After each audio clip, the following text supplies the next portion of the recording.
Hello नमस्कार मित्रों, स्वागत है आपका फिर से एलकेडी स्टडी चैनल पर। आज जो हम बात करने वाले, आज हम बात करेंगे किसके बारे में? अरावली पर्वतमाला के बारे में। अरावली पर्वतमाला हमारी क्या है, स्टार्ट होगी आज। क्यों? क्योंकि हमारा जो मरुस्थल का जो पार्ट था वो पूरा कंप्लीट हो चुका है। उसके बारे में मैंने आपको जो डिटेल बताई, आप उतने डिटेल अगर याद कर लेंगे तो आपको मैं मानता हूँ कि कोई भी एग्ज़ाम में परेशानी नहीं आएगी। ठीक है। और उसको पढ़ने के बाद आप क्या करोगे, उसके बाद आप एक बार फिर से गाइड पढ़ोगे। गाइड से जो भी चीज़ें नई निकल के आती उनको क्या करोगे, अपने नोट्स में ऐड करने की कोशिश करोगे। ठीक है। अब मैं बात करता हूँ अरावली के बारे में। अरावली के बारे में कौन कौन सी चीज़ें हैं उनके बारे में हम बात करेंगे। ठीक है। क्या चल रहा है? अरावली। अरावली की मैं बात करूँ आपसे तो अरावली में कोई जो क्वेश्चन बनते हैं वो 100% क्वेश्चन बनते ही हैं।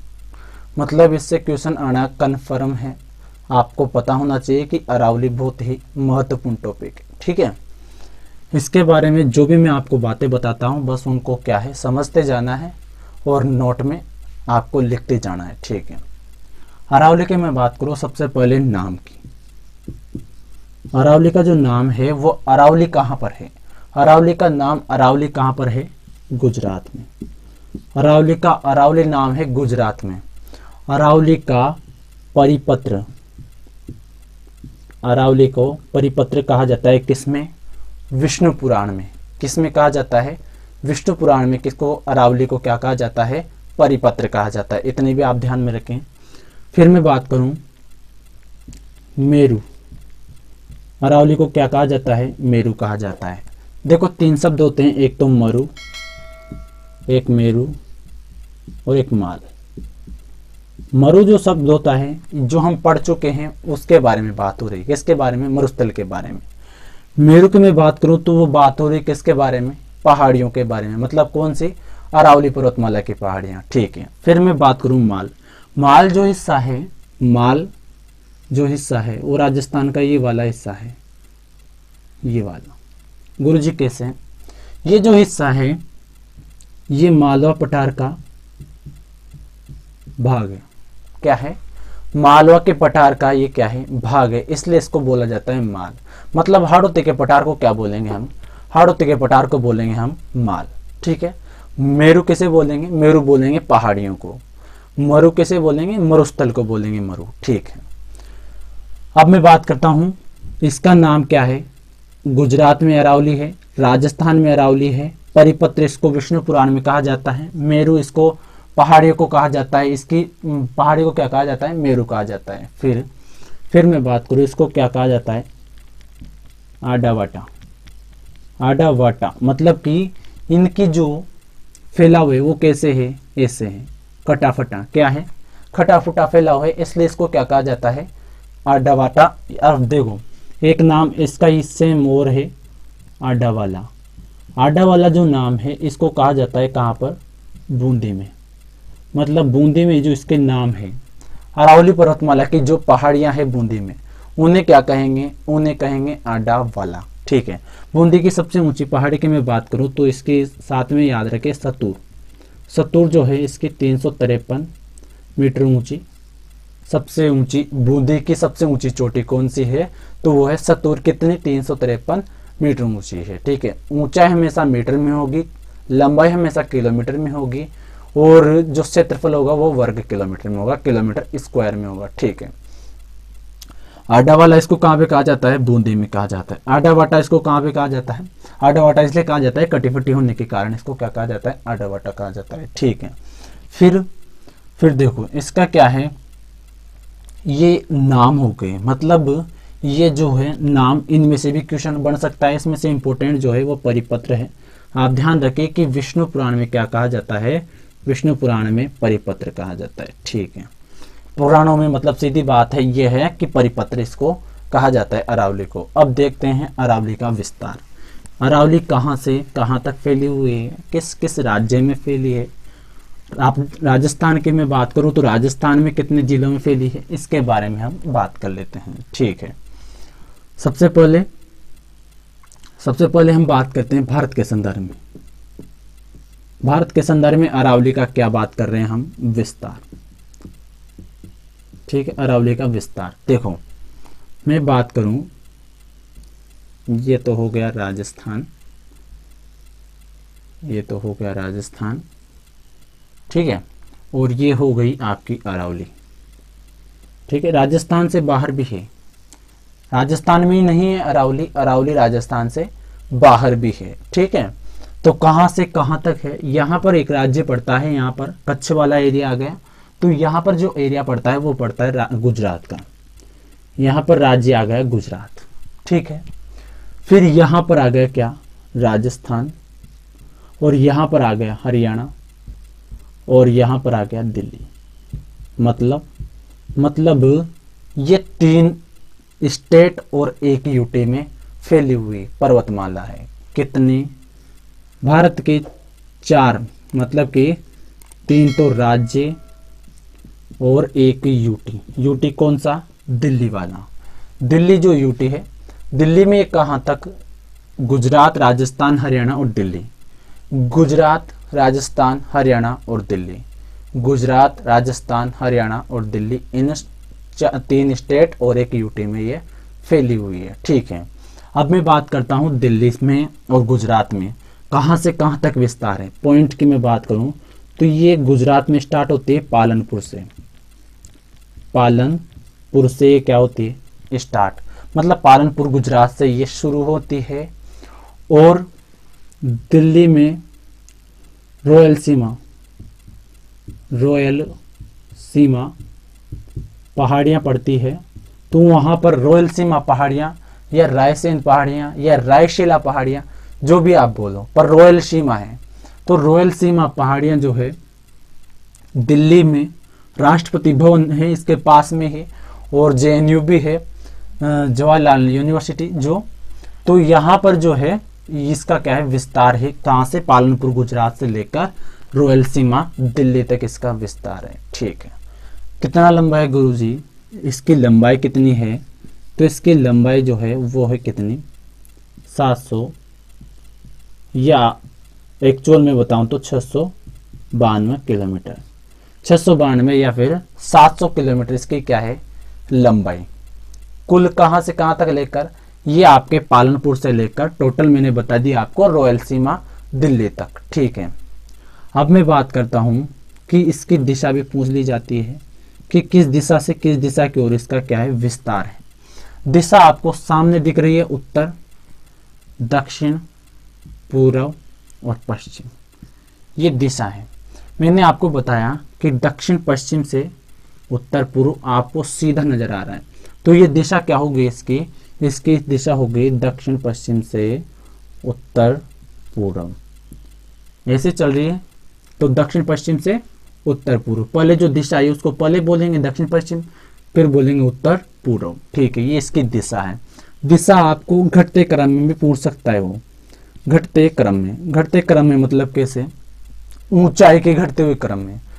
ऊंचाई जैसे यहाँ पर आपको पता है कि सबसे ऊंची चोटी है गुरु शिखर, तो मतलब यहाँ पे ऊंचाई ज्यादा है, तो हम ये बता रहा है कि घटते हुए क्रम में, मतलब यहाँ से घटता हुआ क्रम में से चलेगा, तो मतलब जो घटते हुए क्रम की जो दिशा है वो भी सेम हो जाएगी, दक्षिण पश्चिम से उत्तर पूर्व। ठीक है, और बढ़ते हुए क्रम में अगर आपसे पूछ ले कि अरावली की बढ़ते हुए ऊंचाई के बढ़ते हुए क्रम में दिशा कौन सी होगी, तो अरावली के बढ़ते हुए क्रम में जो दिशा हो जाएगी, यहाँ से ऊंचाई कम, फिर ज्यादा, फिर ज्यादा, फिर ज्यादा, फिर ज्यादा, ऐसे करते उत्तर पूर्व से दक्षिण पश्चिम, मतलब इसका उल्टा कर दोगे आप, उत्तर पूर्व से दक्षिण पश्चिम, इसकी क्या हो जाएगी बढ़ते हुए क्रम में क्या हो जाएगी इसकी, ये हो जाएगी दिशा।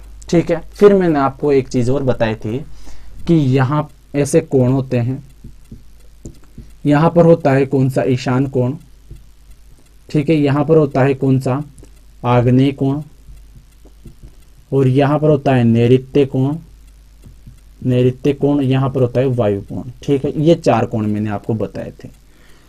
तो इसकी दिशा में अगर मैं पूछूं आपसे कि अरावली का विस्तार किस कोण से किस कोण की ओर हो, तो यहाँ पर आपका जवाब होगा नैऋत्य कोण से ईशान कोण की ओर क्या है इसका विस्तार है, इसका फैलाव है। ठीक है, आपका क्या होगा आंसर, आपका किस कोण से? ये कोण हो गया कौन सा? नैऋत्य। ये कोण हो गया आपका ईशान। तो ईशान कोण से नैऋत्य, नैऋत्य कोण से ईशान, इसका क्या हो गया? विस्तार हो गया। ठीक है, अभी तक हमने केवल इतनी बात की कि अरावली को परिपत्र कहा जाता है, अरावली को मेरू कहा जाता है और अरावली को ही आडावाला, आडावाटा कहा जाता है। ठीक है, फिर हमने बात की कि भारत में 3 स्टेटों गुजरात, राजस्थान, हरियाणा और दिल्ली, एक यूटी में इसका क्या है? विस्तार है।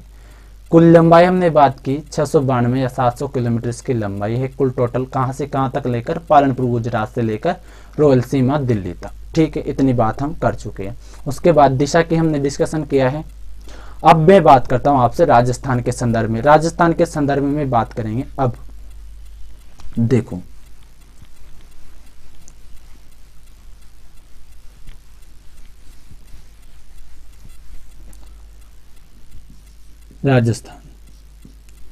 राजस्थान की मैं बात करूं तो राजस्थान के कितने टोटल 7 जिले तो इंपॉर्टेंट हैं। 7 जिलों में तो क्या है? इसका मुख्य तो विस्तार है ही है। कौन कौन से गुरुजी? यहाँ पर सबसे पहले पड़ता है सिरोही, फिर पड़ता है उदयपुर, फिर पड़ता है राजसमंद, फिर पड़ता है कौन सा? अजमेर। अजमेर जिले के बाद यहाँ पर जयपुर, फिर दौसा, फिर अलवर। कितने हो गए? 1 2 3 4 5 6 7। उसके अलावा यहाँ पर एक जिला पड़ता है डूंगरपुर में भी विस्तार है। उसके अलावा यहाँ पर सीकर पड़ता है, यहाँ पर झुंझुनू पड़ता है। तो यहाँ पर ये 10 जिले कुल टोटल हो जाते हैं। वैसे 13 जिलों में इसका विस्तार बताया जाता है। वैसे 7 जिलों में क्या है? इसका मुख्यतः विस्तार है। अब इन 7 जिलों में कौन सा? सिरोही, उदयपुर, राजसमंद, अजमेर, जयपुर, दौसा और अलवर। इन जिलों में, इन 7 जिलों में पूछ लिया जाता है कि सर्वाधिक विस्तार किस जिले में? सर्वाधिक विस्तार पूछते ही आप जाओगे सिरोही पर और ऑप्शन हो जाएगा आपका गलत।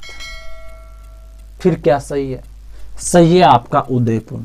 सर्वाधिक विस्तार, सर्वाधिक विस्तार कहां पर है? उदयपुर में। ठीक है, फिर मैं बात करूं न्यूनतम विस्तार। न्यूनतम विस्तार किस जिले में है?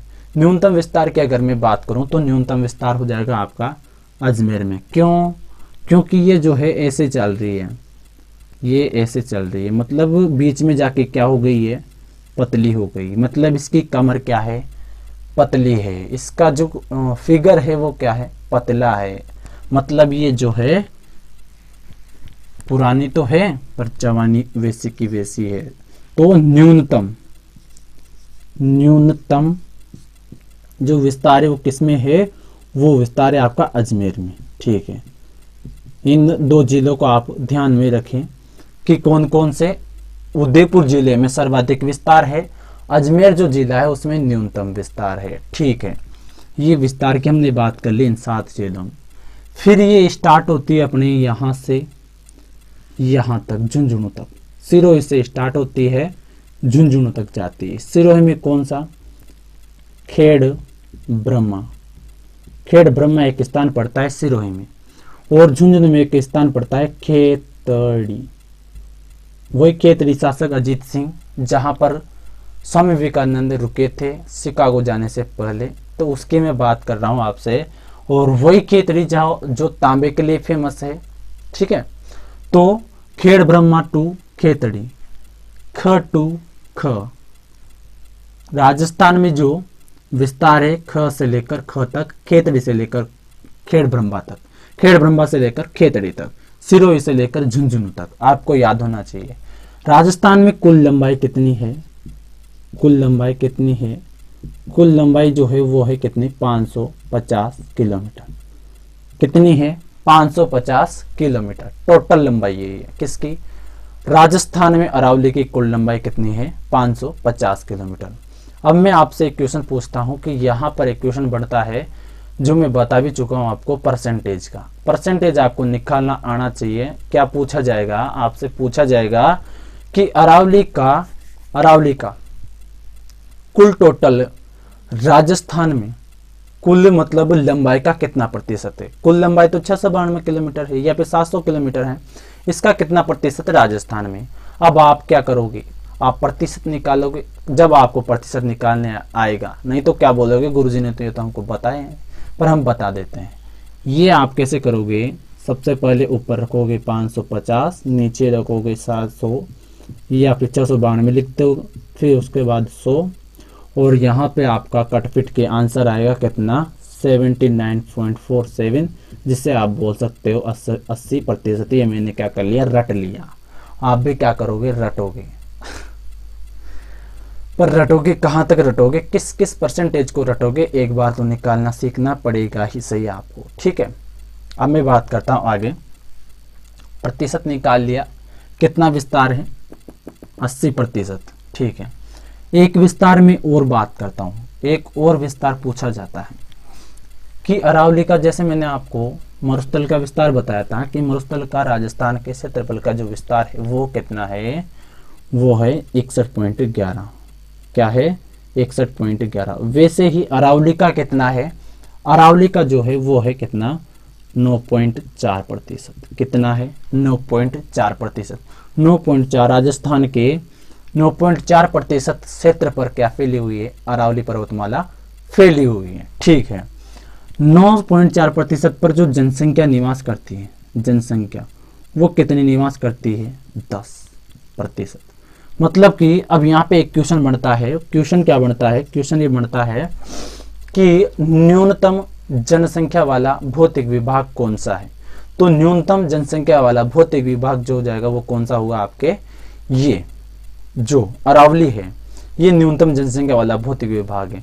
इससे कम किसी भी में नहीं पाई जाती, मतलब 10% जनसंख्या किस में पाई जाती है, अरावली में पाई जाती है, ठीक है। फिर मैं बात करूं इस अरावली में जो जनसंख्या है, न्यूनतम जनसंख्या वाला भौतिक विभाग कौन सा है, आपका अरावली है, ठीक है। अब मैं बात करता हूँ इसकी उत्पत्ति के बारे में, इसका निर्माण के बारे में, इसकी औसत ऊंचाई के बारे में, किस किस के बारे में।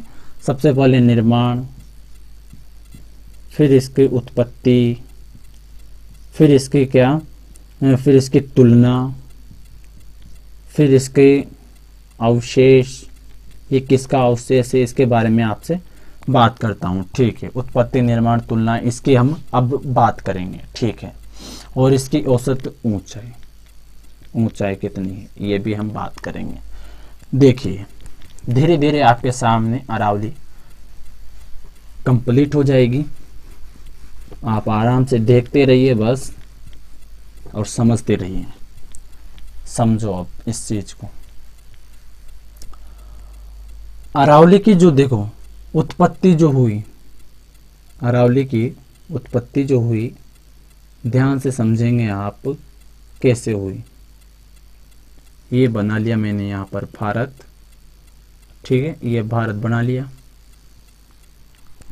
ये कौन सा सागर है, ये है गुरुजी अरब सागर। कौन सा सागर है, अरब सागर है गुरुजी। ये कौन सी खाड़ी है, ये है बंगाल की खाड़ी। ये कौन सी खाड़ी है, बंगाल की खाड़ी, ठीक है। फिर मैं बात करूं यहां पर है क्या, ऐसे करके लक्षद्वीप, क्या है लक्षद्वीप, ठीक है। और यहां पर क्या है, ऐसे करके, यहां पर ऐसे करके अंडमान और निकोबार द्वीप समूह स्थित है। आपको भी पता है, मुझे भी पता है, लेकिन अब यहां पर मैं आपको बताऊंगा कि जो उत्पत्ति कैसे हुई किसकी, अरावली की, उसके बारे में मैं आपसे बताऊंगा, ठीक है। यहां पर आपको पता है कि ऐसे करके और ऐसे करके क्या फैली हुई है, आपकी हिमालय पर्वतमाला फैली हुई है, हिमालय पर्वतमाला फैली हुई है, ठीक है। इसकी मैं बात करूं तो ये यहाँ पर आराकानियोमा पर्वतमाला है, म्यांमार से टच करते हुए, वैसे करते करते ये कहाँ पर आ जाती है, आपके अंडमान निकोबार द्वीप समूह में आ जाती है। मतलब एक तरह से जो अंडमान निकोबार द्वीप समूह जो है वो किसका भाग हो सकता है, वो भाग हो सकता है आपका हिमालय का, ठीक है। उसी प्रकार से यहाँ पर है अरावली, ठीक है। ये अरावली जो है, अरावली की जो अगर मूल जड़ की मैं बात करूं तो वो लक्षद्वीप का जो एक द्वीप है मिनिकोय, क्या है मिनिकोय। इस मिनिकोय द्वीप को क्या कहा जाता है, अरावली की मूल जड़ कहा जाता है। मतलब यहाँ से ही क्या हुआ है, अरावली का उत्पत्ति हुई है, अरावली की यहाँ से क्या हुई है, जन्म हुआ है। तो अरावली का जन्म कहाँ से हुआ है, मिनिकोय लक्षद्वीप से, और ये स्थित कहाँ पर है? अरब सागर में। कहाँ पर है?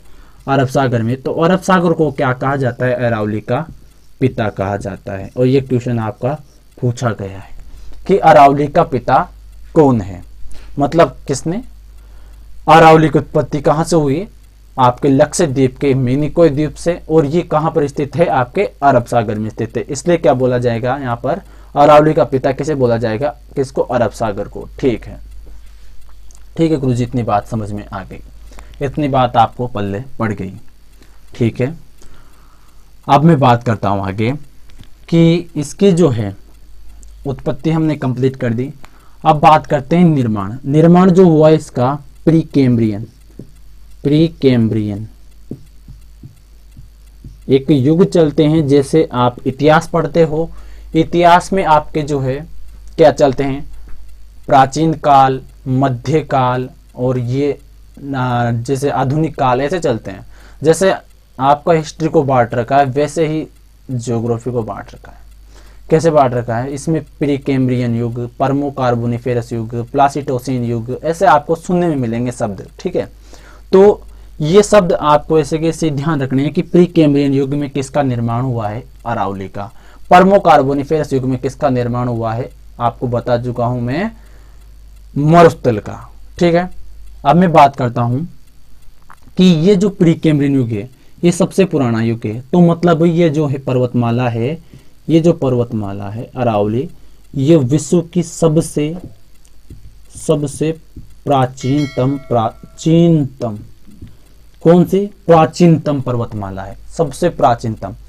इसका जो अपना जो भारत है, भारत इसके पास सबसे प्राचीन भी है और सबसे नवीन भी है। नवीन कौन सी है? नवीन आपके हिमालय है। प्राचीन कौन है? आपके अरावली है। मतलब दोनों ही चीजें कहां पर है? अपने भारत में।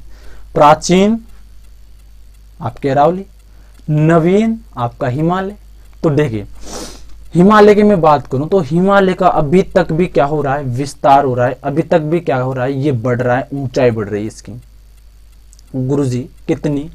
अभी तक आपको पता था कि 8,848 था, लेकिन अब नई ऊंचाई कितनी आई है? 8,848.86 मीटर। किसकी? माउंट एवरेस्ट की। तो मतलब ऊंचाई तो बढ़ रही है। मतलब ये जो अभी है ये अपनी नवीन अवस्था में है। क्या? हिमालय पर्वत। हिमालय पर्वत का जो निर्माण हुआ था वो हुआ था टर्शरी युग में, टर्शरी युग में। और इसका जो निर्माण हुआ है ये हुआ है प्री कैम्ब्रियन युग में। तो अलग अलग ये युग चलते हैं। फिर मैं बात करूं सबसे ज्यादा भूकंप जोन कहां पर है? आपके हिमालय में। क्यों है? क्योंकि ये अभी तक क्या है? अपनी वृद्धि कर रहा है। और ये वृद्धि करता करता क्या है? दाब गया, फुल हो गया, फुल पेट भर गया इसका। अब ये क्या करेगा? अब अपनी वृद्धि नहीं करेगा। तो यहाँ पर नहीं, भूकंप भी नहीं आएंगे, क्योंकि यहाँ पर नीचे भूगर्भ क्रियाएं होंगी ही नहीं, तो भूकंप आने के चांसेस नहीं होंगे। ठीक है, फिर मैं बात करूं कि इसकी तुलना किससे की जाती है? इसकी तुलना की जाती अपलेशियन पर्वतमाला, अपलेशियन पर्वतमाला से। और किससे की जाती है? कर्णवत, मतलब कान से। और एक तत्वाद्य यंत्र से। तत्वाद्य यंत्र जो है कौन सा है? तत्वाद्य यंत्र।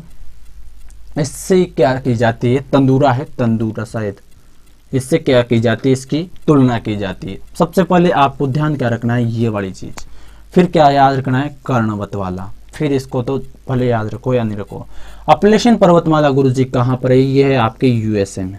यूएसए, ये आपका उत्तरी अमेरिका, ये आपका कनाडा, ये आपका यूएसए, ये आपका मैक्सिको, ये आपका यूएसए। तो यूएसए के जो पूरी भाग है यहाँ पर फैली हुई है कौन सी पर्वतमाला? अपलेशियन पर्वतमाला। तो अपलेशियन पर्वतमाला से इसकी क्या की जाती है? तुलना की जाती है। इसकी क्या की जाती है? उपमा दी जाती है। किसको? अपलेशियन पर्वतमाला की तरह ही ये क्या है? पुरानी है। ठीक है, इसलिए दी जाती है। कर्णवत मतलब कान की तरह, ऐसे कान की तरह ही है, ऐसे फैली हुई है। ठीक है, फिर मैं बात करूं ये अवशेष।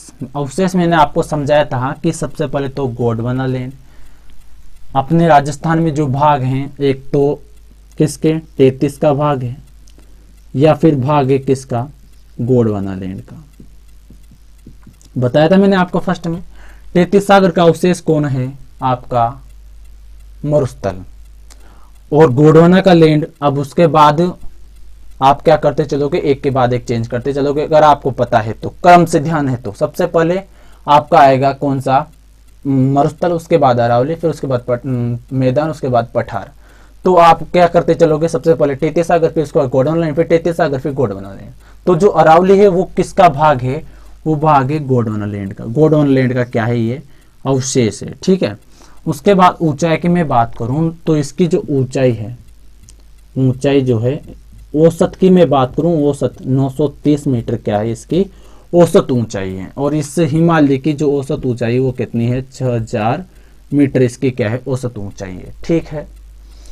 ये बात हुई किसके बारे में, इसकी कुछ महत्वपूर्ण बातें, ठीक है। अब देखो एक चीज और यहाँ पर इंपॉर्टेंट है, कौन सी गुरुजी, कौन सी, सभी चीजें आप इंपॉर्टेंट ही बताते हो तो फिर क्या चीज इंपॉर्टेंट नहीं है वो भी तो बताया करो। बिना इंपॉर्टेंट चीजों का मैं महत्व नहीं देता हूं तो क्या है, बिना इंपॉर्टेंट चीजें कोई होती नहीं है मेरे मैटर में, ठीक है। तो आपके लिए क्या अच्छा रहेगा, जो इंपॉर्टेंट चीजें हैं वो अच्छी रहेगी, ठीक है। बात करें हम आगे तो इसके लिए एक शब्द बोला जाता है, कौन सा, कि ये भारत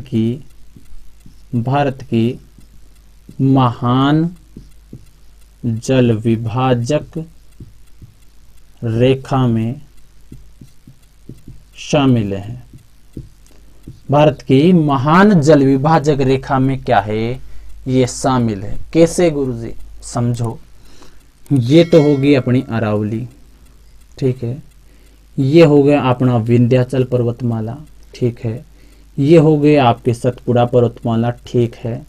फिर ये हो गए आपकी पश्चिमी घाट पर्वतमाला जो कहां तक जाएगी, नीलगिरी तक जाएगी, ठीक है। यहां से एक लाइन शुरू होती है ऐसे, जिसे कहा जाता है महान जल विभाजक रेखा। मतलब क्या है कि इधर वाली जो नदियां निकलेगी इस लाइन के, वो कहां पे जाएगी, बंगाल की खाड़ी में। किस में जाएगी, बीओबी में जाएगी, बैंक ऑफ बड़ौदा में जाएगी, बे ऑफ बंगाल में जाएगी। इधर से जो नदियां निकलेगी, जैसे नर्मदा हुई, जैसे तापी हुई, जैसे शरावती हुई, जैसे आपकी लूणी हुई, जैसे आपकी माही हुई, वो कहाँ पे जाएगी, वो जाएगी अरब सागर में। तो मतलब क्या है कि इसने जल को क्या कर दिया, डिवाइड कर दिया इस रेखा ने। तो इस रेखा में शामिल कौन है, इस रेखा में शामिल है आपकी अरावली पर्वतमाला, ठीक है। अब मैं बात करूं आपसे अरावली पर्वतमाला की और बातों के बारे में। यहां पर देखिए मैं बात करता हूं आपसे, यहां पर बात करें हम किसकी, मृदा की और खनिजों की और नदियों के उद्गम की। तीन चीजों की बात करेंगे, नदियां और चट्टान, फिर मृदा, इनके बारे में हम बात करेंगे। देखो सबसे पहले मैं बात करूं नदियों के बारे में। आपको पता है कि सर्वाधिक नदियों का जो उद्गम है वो कहां से है, अरावली से है गुरुजी। कैसे, तो देखो यहां पर एक नदी निकलती है लूणी नाग पहाड़ से, यहाँ पर एक नदी निकलती है बनास से। कौन सी नदी, बनास कहाँ से निकलती है, खमनोर राजसमंद से। फिर नदी निकलती है कौन सी, खारी, कोठारी निकलती है कहाँ से, दिवे राजसमंद से। फिर खारी निकलती है कहाँ से, बिजराल राजसमंद से। फिर नदी निकलती है कौन सी, नसीराबाद से, डाई। फिर मैं बात करूँ यहाँ पर एक नदी निकलती है बेड़च या आयर कोगुंदा से, जो बनास की सहायक है। ऐसे करते करते यहाँ पर जो है नदियां, सर्वाधिक नदियों का जो उद्गम है राजस्थान में वो कहां से है, अरावली पर्वतमाला से, ठीक है। नदियों वाला कॉन्सेप्ट आपको समझ में आ गया होगा। अब मैं बात करूं चट्टानों की, तो यहां पर जो चट्टानें पाई जाती है वो पाई जाती है क्वार्ट जाइट। ये क्वार्ट जाइट जो इसके गर्भ में चट्टानें पाई जाती है, ये तीन प्रकार से बनी हुई है। एक तो शिस्ट, एक चूना पत्थर की, और एक है आपके ग्रेनाइट। ग्रेनाइट जो आग्नेय, और ये शिस्ट और एक चूना, ये तीन प्रकार की क्या है, इनसे मिलकर बनी हुई है क्वार्टजाइट चट्टानें, ठीक है। अब मैं बात करूं यहाँ पर चट्टानें ये पाई जाती है क्वार्टजाइट। और मृदा की मैं बात करूं तो देखिए आपको मैंने बताया था सबसे पहले कि यहाँ पर पाई जाएगी पर्वतीय मृदा। पर्वतीय मृदा यहाँ पर पाई जाएगी, जिसे क्या कहा जाता है, पीली मृदा भी कहा जाता है। पीली मृदा भी कहा जाता है। ये मृदा यहाँ पर पाई जाती है। ठीक है, कौन सी, पर्वतीय या पीली मृदा यहाँ पर पाई जाती है। पर्वतीय या पीली मृदा पाई जाती है। अब देखो यहाँ पर एक चीज, एक क्वेश्चन बनता है। यहाँ पर मैंने आपको बताया था कि क्या बताया था, घग्गर का मैदान जब मैं पढ़ा रहा था तो वहां पर एक शब्द आया था, जलोढ़ मृदा आया था। आपको बताया था बढ़िया तरीके से कि नवीन जलोढ़ को क्या कहा जाता है, बांगर खादर, और पुरानी जलोढ़ को क्या कहा जाता है, बांगर। ठीक है, वहां पर मैंने बताया था कि जलोढ़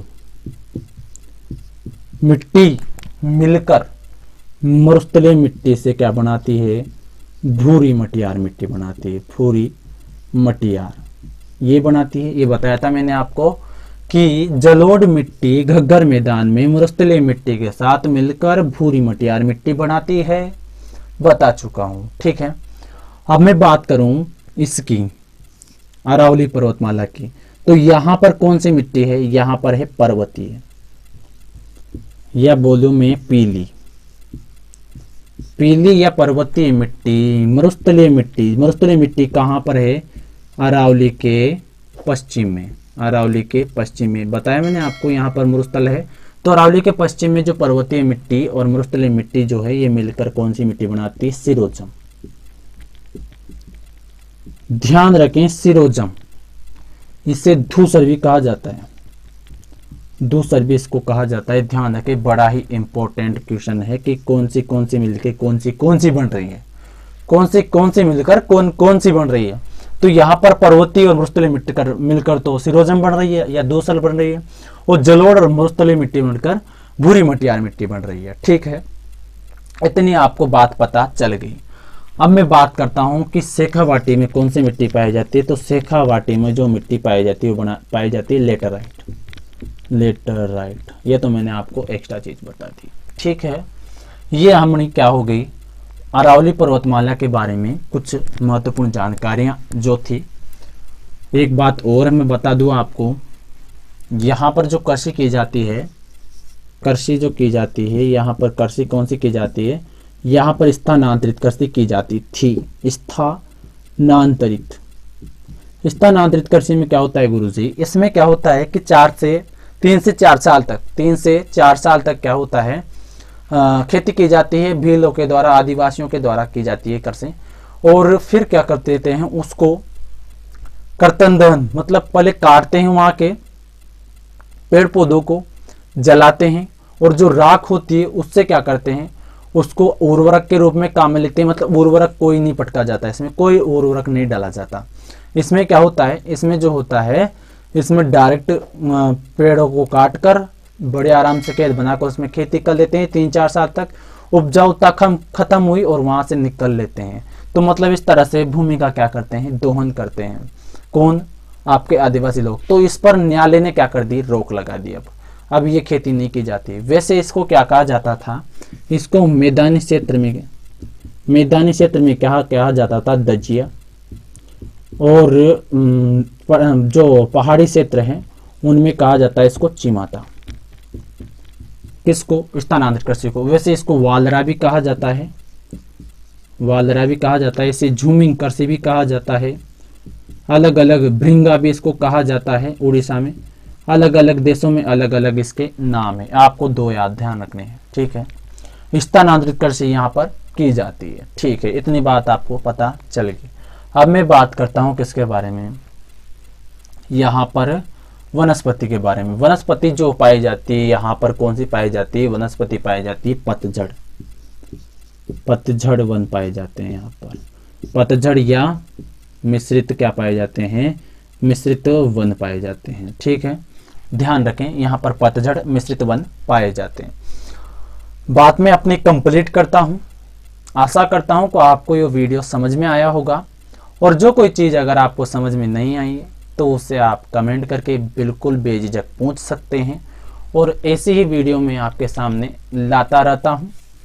तो चैनल को आप कोशिश करें सब्सक्राइब करने की और बेल आइकन को हिट करें ताकि आपको नए नए अपडेट आपको साथ में मिलते रहें, क्योंकि एक दो दिन में मैं आपको ज्योग्राफी से संबंधित और कई चीज़ों से संबंधित, आपके जनरल नॉलेज से संबंधित चीज़ें ये डालता रहता हूँ, मैं अपलोड करते रहता हूँ। ठीक है, okay, thank you and best of luck. बहुत सारा प्यार आपको मेरी तरफ से, बहुत सारी शुभकामनाएं आपको।